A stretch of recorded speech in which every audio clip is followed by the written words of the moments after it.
नारी को चाहिए कि पति का सम्मान करे, पति के चरणों की से जो नारी अपने पति के चरण दबाती है उस घर में कभी भी लक्ष्मी की कमी नहीं होती। इसलिए आप अपने अच्छा कई बार ना आजकल क्या होता है, पति पत्नी के रिश्ते बड़े कमजोर हो गए हैं। पत्नी आई पढ़ी लिखी, पति भी पढ़ा लिखा, पत्नी भी 50,000 रुपये महीना कमाती है, पति भी 50,000। एक दिन पति ने कहा सुनो जरा यहाँ आओ, जरा ये देखो तुमने ये गलती की, ये किया। अब कुछ उसको कह दिया उसके पति ने कि तुमने ये गलत किया है, ये ठीक कर लो, ऐसा कर लो। वो गुस्सा हो गई। ज़्यादा उपदेश मत दिया करो हमें, हम भी कम पढ़ी लिखी नहीं है, तुमसे ज़्यादा कमाती हैं। अरे भाई पत्नी भी कमा रही है, पति भी कमा रहा है, बात बुरी नहीं है। पर पत्नियां कमा कमा करके यदि ये कहने लग जाएं कि हम कमा रही हैं तो क्या होगा? तो क्या आपके रिश्ते चल पाएंगे? हाँ, दोनों कमाएं अच्छी बातें हैं, पर दोनों अपनी अपनी कमाई की एक दूसरे को अकड़ ना दिखाएं। कमाओ अच्छी बात है, अकड़ थोड़ी दिखानी है। रिश्तों में अकड़ ना हो, रिश्तों में अहंकार ना हो। पत्नी सोचती है मैं इनसे श्रेष्ठ हूँ, पति सोचता है मैं तुझसे बड़ा हूँ। ना, तुम दोनों में से कोई बड़ा छोटा नहीं है। साइकिल में 2 पहिए हैं, अब आप ही बता दो कौन सा जरूरी है और कौन सा जरूरी नहीं है। यदि आगे वाले पहिए की जरूरत है तो पीछे वाले की भी उतनी ही जरूरत है, और पीछे वाले की जरूरत है तो आगे वाले की भी उतनी ही। कोई 49 नहीं है और कोई 51 नहीं है, दोनों 50-50 हैं, बराबर बराबर। तो पति और पत्नी जीवन में जब बराबर का काम करते हैं और बराबर का सम्मान पाते हैं तो वो रिश्ते बहुत अच्छे होते हैं, वो गाड़ी बहुत लंबी जाती है। जिनके घर में जो पत्नी अपने पति का सम्मान करती है और जो पति अपनी पत्नी का आदर करता है। कई बार पुरुष पत्नी को कहता है कि सुनो हम तो बाहर जाके कमाते हैं, तुम तो घर पे पड़ी रहती हो, कोई काम तो करती नहीं हो, बस बना के खिला देती हो, बस वो कहती रहती हो दिन भर काम करते, दिन भर काम करते। तो पुरुष लोग ना पत्नियों को ताने मारते हैं कि हम तो कमाते हैं, तुम तो घर पे पड़ी रहती हो, घर का ही काम करती हो। ना साहब, जरा एक बार तुम घर का काम करके देख लो। जितना आवश्यक बाहर का काम करना है उतना ही आवश्यक घर का काम करना है। इसका तात्पर्य यह नहीं है कि आप बड़े हो गए क्योंकि आप तो पैसा कमाते हैं। इसका तात्पर्य यह नहीं कि पत्नी छोटी होगी क्योंकि वो घर की दाल रोटी बना रही है। ना, बाहर का काम यदि आवश्यक है तो घर के काम भी आवश्यक है। हाँ, आपके घर पे कोई आएगा तो आपसे ये नहीं पूछेगा साहब आपके बैंक में बैलेंस कितना है। जब कोई आएगा तो वो आपके घर आकर जब आएगा तो आपकी पत्नी उसे पानी पिलाएगी, चाय पिलाएगी, भोजन कराएगी। वो जाएगा तो कहेगा वाह हम फलाने के घर गए थे, बड़ा सम्मान मिला हमें, बड़ा आदर मिला हमें।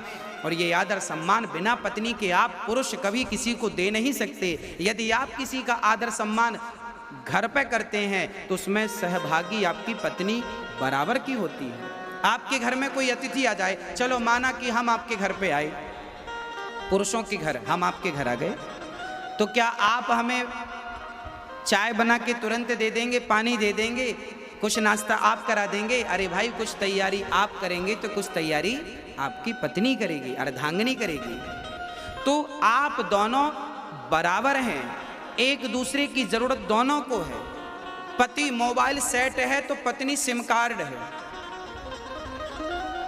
दोनों की आवश्यकता, अकेला मोबाइल क्या करेगा और अकेली सिम क्या कर लेगी?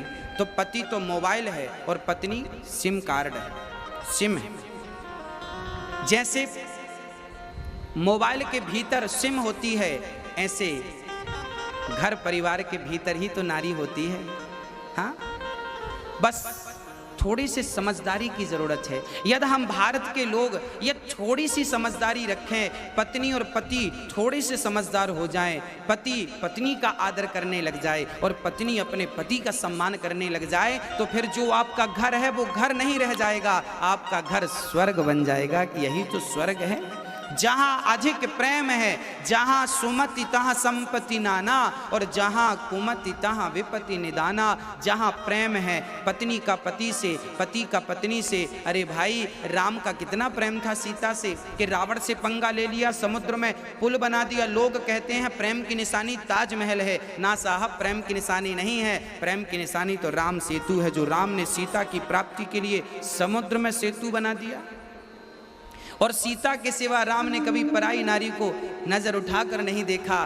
तो ये पतिव्रता नारी यदि होती है तो पति को भी पत्नी व्रता होना चाहिए। नारी पति से प्रेम करे, पुरुष नारी से प्रेम करे, और फिर इसी प्रेम से आप अपने घर को स्वर्ग बना लें। ये थोड़ी सी समझदारी आ जाए।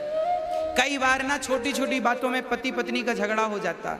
एक बार हमने देखा, एक चर्चा हम तक पहुंची, बोले एक बार ना पति न्यूज देख रहा था टीवी पर, तभी पत्नी का सीरियल आने का टाइम था। अब पत्नी बोली जरा रिमोट हमें दे दो।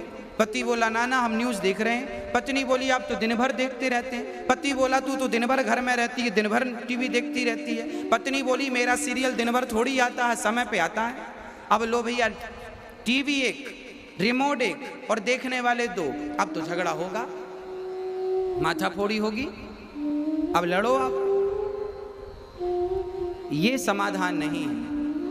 कभी कभी क्या करना चाहिए कि पत्नी, कभी कभी पत्नी को अपनी इच्छाओं का त्याग करके पति की इच्छा में ही अपनी इच्छा मिला देनी चाहिए। कभी कभी पत्नी अपनी इच्छाओं का त्याग करे और पति की इच्छा में अपनी इच्छा मिलाए। तो कभी कभी पति को चाहिए कि वो भी अपनी इच्छाओं का त्याग करे और पत्नी की इच्छा में अपनी इच्छा मिला दे। अरे भाई, पत्नी कह रही है कि हमें सीरियल देखना है, कोई बात नहीं, आप भी पत्नी के संग देख लो, तब तक आप दूसरा काम कर लो। कम से कम किसी भी बहाने अपने घर के होने वाले झगड़ों को बचाइए। भाई, रास्ते में जब गड्ढा मिलता है आपको, तो गड्ढों पे आप पांव तो रखते नहीं है, छलांग लगा के पार होते हैं कि नहीं। आपके जीवन में भी जहां जहां आपको गड्ढा नजर आए, जहां जहां झगड़े की संभावना नजर आए, वहां से छलांग लगा के जल्दी आगे बढ़ जाना चाहिए, ताकि वो झगड़ा उत्पन्न ना हो सके, वो झगड़ा बड़ा रूप ना ले सके। ये पति और पत्नी की समझदारी का सब्जेक्ट है। इन दोनों की समझदारी से ही घर स्वर्ग बन सकता है, अन्यथा स्वयं भगवान आ जाएं और कहें कि स्वर्ग बन जाएगा तो नहीं बन सकेगा। जहां प्रेम है, जहां एकता है, जहां समर्पण है, पत्नी पति में समर्पण करे, पति कहे कि तू मेरी तो मैं तेरा, बस। और ये दोनों पत्नी मिलकर दोनों भगवान से मन लगाएं।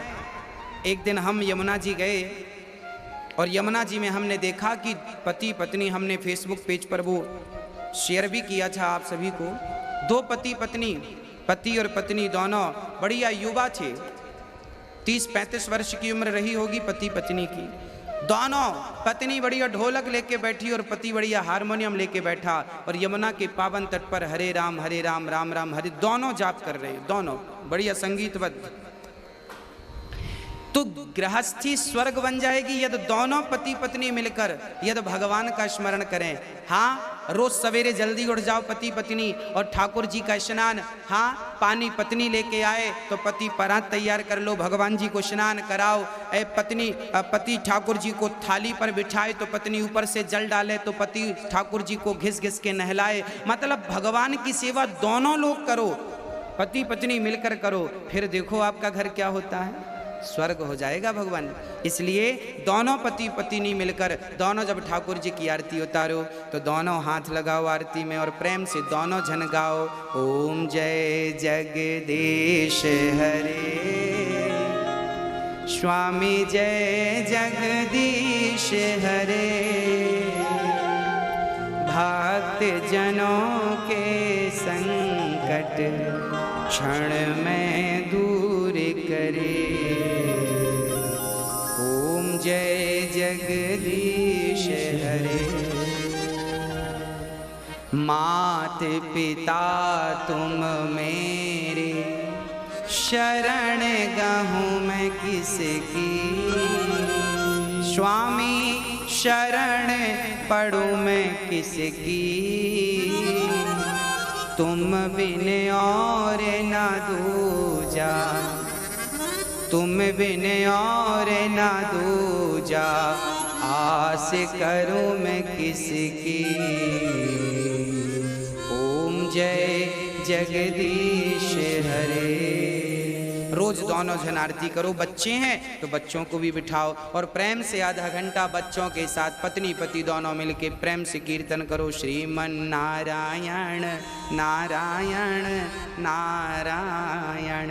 इतना कर लो साहब, आपका घर स्वर्ग बन जाएगा। पर आप सब कर लेते हैं, इतना ही नहीं कर पाते। ये जो अहंकार आपने पाल रखा, अकड़, जब तक पत्नी की अकड़ नहीं मिटेगी, पति की अकड़ नहीं मिटेगी, तब तक आपके रिश्तों में मधुरता आ ही नहीं सकती।